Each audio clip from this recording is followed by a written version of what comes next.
इस वीडियो में हम स्टार्ट करते हैं example of natural selection. Natural selection का कुछ एग्जाम्पल देखते हैं। जैसे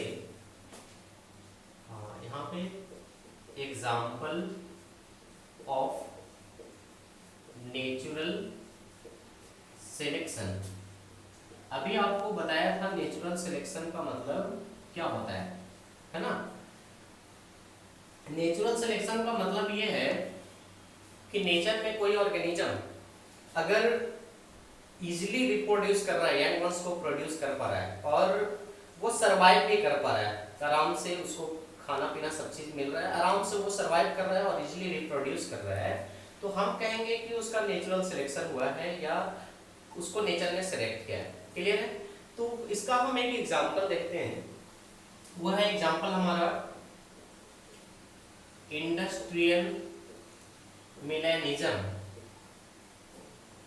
जो कि आपके सिलेबस में भी पढ़ना है। ठीक है, इंडस्ट्रियल मिलेनिज्म में क्या है इस एग्जांपल में थोड़ा सा इसको समझते हैं। अगर हम बात करें 19th सेंचुरी की, ठीक है,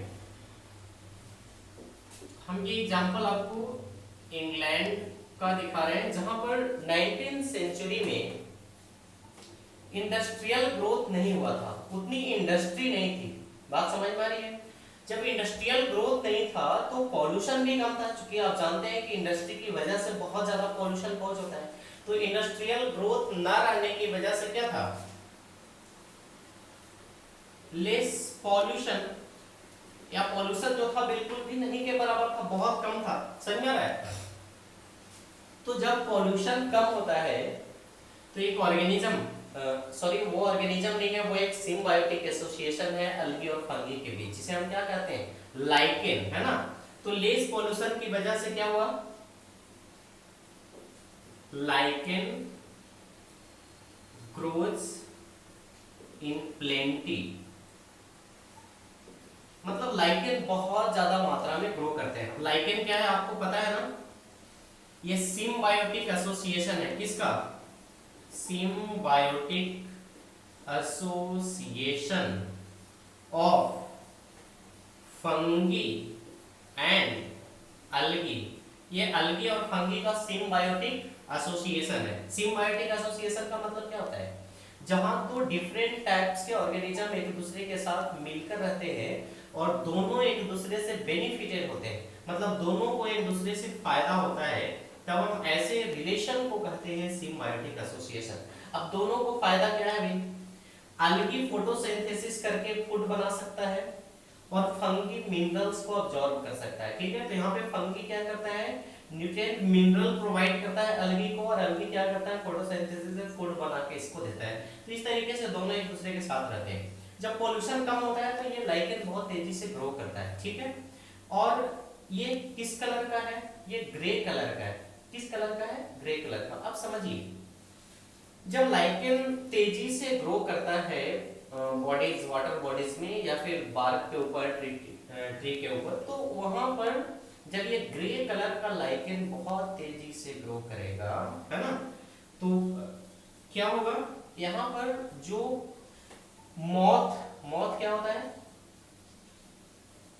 एक तरह का बटरफ्लाई, तितली के जैसा आप कह सकते हो, है ना।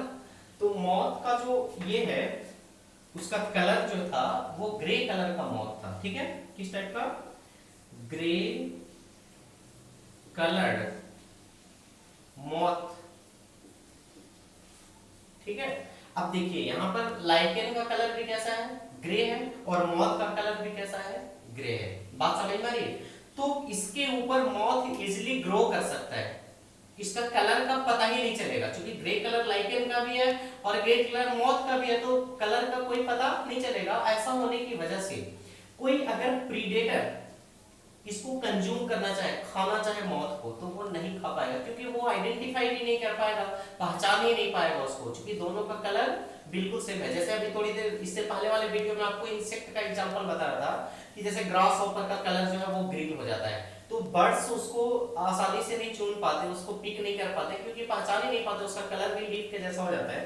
तो यहाँ पे मॉथ का कलर भी लाइकेन के जैसा मैच कर रहा था कलर, इसकी वजह से इंसेक्ट, सॉरी, बर्ड्स जो है इसको नहीं पहचान पा रहे थे और इस वजह से ये बचे रह जा रहे थे। ऐसा होने से क्या हुआ, ग्रे कलर्ड मॉथ का संख्या जो है वो इंक्रीज कर गया, बढ़ गया। बात समझ में आ रहा है। लेकिन सेम टाइम में ब्लैक कलर के भी मॉथ थे,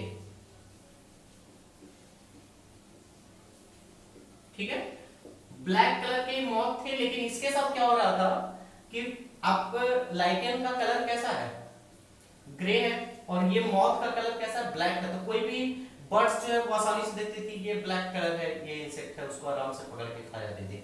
तो ऐसा होने की वजह से ब्लैक कलर्ड मॉथ जो थे less in number,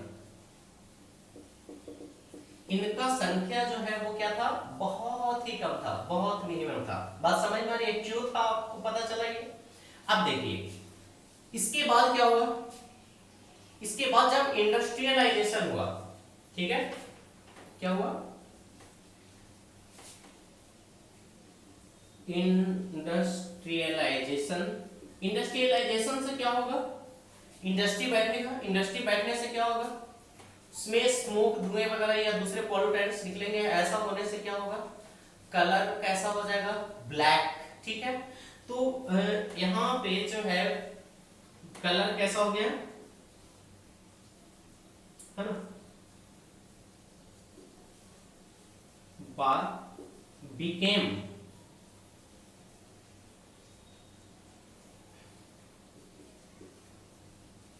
black,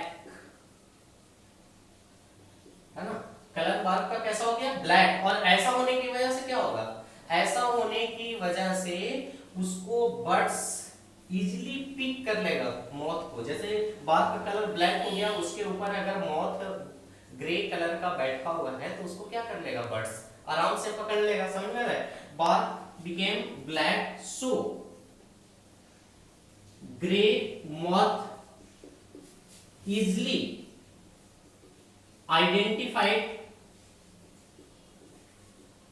and killed by birds, यानी कि बर्ड्स इसको जो है आसानी से आइडेंटिफाई करके इसको क्या कर दिया, किल कर दिया, खत्म हो गया। इसकी वजह से क्या हो गया, number of grey moth decreases, इसकी संख्या क्या हो गई, कम हो गई। समझ में आ रहा है, ग्रे मॉथ का संख्या क्या हो गया, कम हो गया। लेकिन सेम टाइम में ब्लैक मॉथ का, चूंकि बाल का कलर ब्लैक हो गया, तो ब्लैक कलर वाले जो मॉथ थे वो बर्ड्स के द्वारा आइडेंटिफाइड नहीं किए जा रहे थे, बर्ड्स उसको खा नहीं रहे थे। ऐसा होने की वजह से उसका कलर क्या होगा, बढ़ जाएगा, है ना। तो सेम टाइम में number of black moth increases, इनका संख्या क्या हो गया, बढ़ गया। बात समझ में आ रही है। तो आपने देखा तो किस तरीके से नेचुरल सिलेक्शन हो रहा है। सबसे पहले जब इंडस्ट्रियलाइजेशन नहीं हुआ था तो ग्रे कलर के मॉथ का संख्या बहुत तेजी से बढ़ रहा था, क्योंकि वो एनवायरनमेंट में आराम से अपने आप को छिपा रहा था, रिप्रोडक्शन कर रहा था, खा पी रहा था, आराम से अपनी संख्या को बढ़ा रहा था।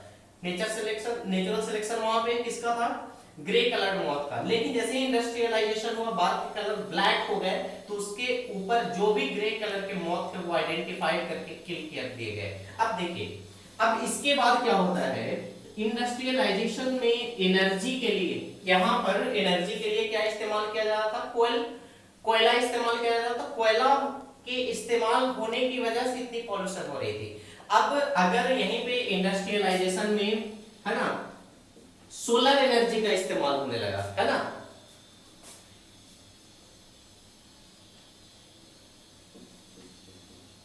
Solar energy used as source of energy, ठीक है, सोलर एनर्जी का इस्तेमाल इलेक्ट्रिसिटी को प्रोड्यूस करने के लिए करने लगे।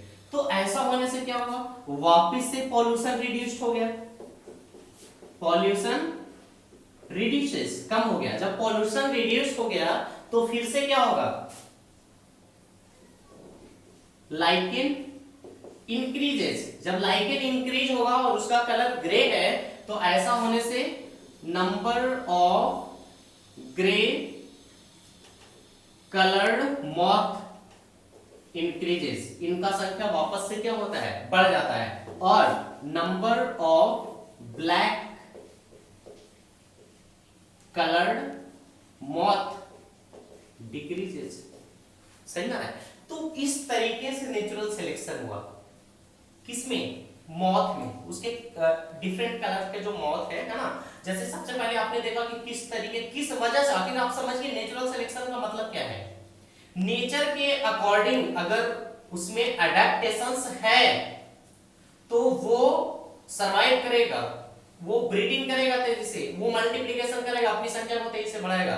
लेकिन नेचर के अनुसार अगर वो अडेप्टेड नहीं है, जैसे मान लीजिए कि ब्लैक कलर का जो मॉथ था, अगर उसका कलर धीरे धीरे चेंज हो जाता, वो ग्रे कलर में हो जाता, तो वो सरवाइव कर जाता।